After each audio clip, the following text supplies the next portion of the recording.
This is Corey Lamley from lifeinthegrid.com, and this is a quick overview of the Windows to Linux presentation for the WordPress Duplicator plugin.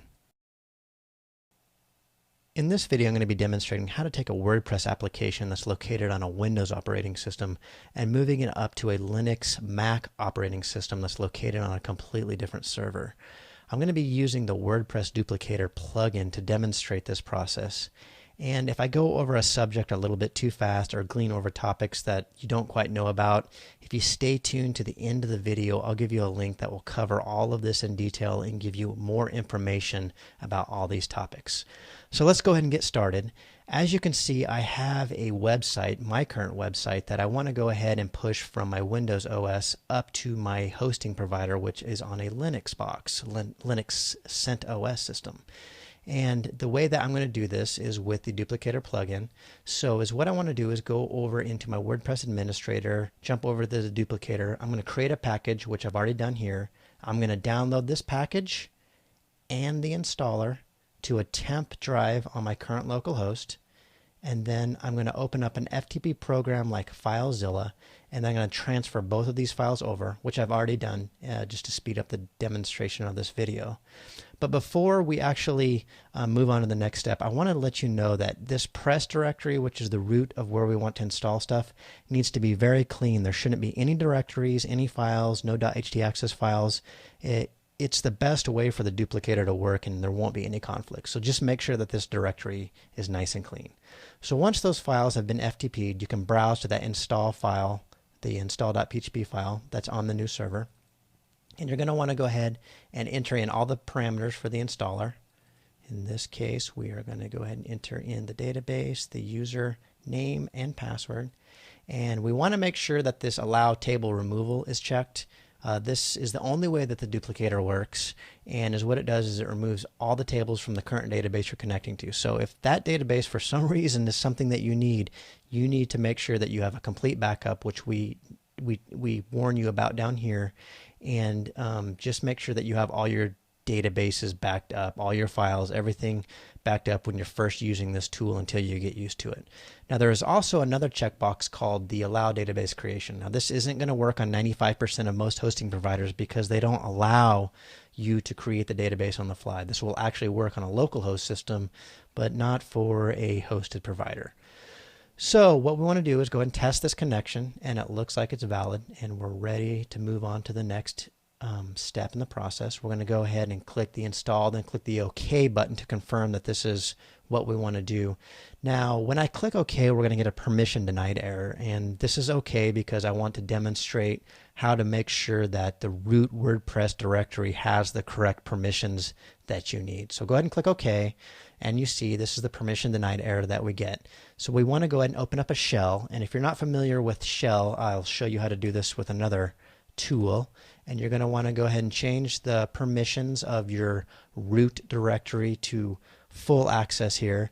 And I do want to caution you, when you are done with this, you want to make sure and change this back to 755 because you will have some security holes if you don't. So it's very important that you jot this down, write it down, whatever you need to do to make sure that you change these permissions back. Now, if you don't like using the shell, you can come over here to your FTP program, right click on that root directory, come down to File Attributes, and change it to 777 there too. It's going to do the exact same thing. So the last possible way to change that is to come into your cPanel and change it here. You can change it through here. I don't like to use this because it doesn't have any recursion. So that's pretty much it. Another word to quick note on is if you don't, because this allow database doesn't create the database on fly, you can come over here to your cPanel and create your database here real quick, or whatever host your hosting provider has, but you will need to create that database ahead of time. So let's go ahead and click the install button. And this is going to actually extract all the files and the database on this Linux server, which it just did. Now, a word of caution, I really want to make sure that you guys read these important final steps. Read through everything. And once you become proficient with using the Duplicator, obviously you're not going to read through this every time, but on your first time through, please read through these instructions. They will help you to get a nice clean install of your system and help you overcome some issues, because moving a site from one host, or essentially from one server to the other, there's quite a bit involved, and it's not just a simple click. So you do want to make sure to read through it. Sometimes it'll work click real easy, but other times it won't. So you want to make sure to follow these instructions and do what they say. So let's go ahead and go through the instructions. The first thing was to validate our directory and file permissions, which we originally did. The next thing we're going to do is resave our permalinks. Now this is going to take us to our WordPress administrator, and as you can see, we're already logged in because a cookie was set, and we want to go ahead and save these permalinks, resave them, because remember, we're moving our entire site from a Windows hosted site to a Linux hosted site, so it needs to resave these permalinks, which is just rewriting your htaccess file out, but it needs to make those changes. So once you've done that, you can jump back to the installer, and we have you'll want to follow these instructions, and then we have a link here that will actually take you to the site. And as you can see, we have the whole site. It's on a completely different server, on our Linux server, and it's ready to serve up. So that's pretty much it. The tool works pretty clean and effective. You just have to follow the instructions and make sure you do what it says. Now, like I said at the beginning of the video, I would give you instructions on how to get more information about the product. So if you click on our Labs tab up here at the top at lifeinthegrid.com, and you scroll down to the Duplicator product, you can click on the Read More here, and this will give you all kinds of great information about the product and how to download it, more videos, including this video that you just saw, and just some real helpful information.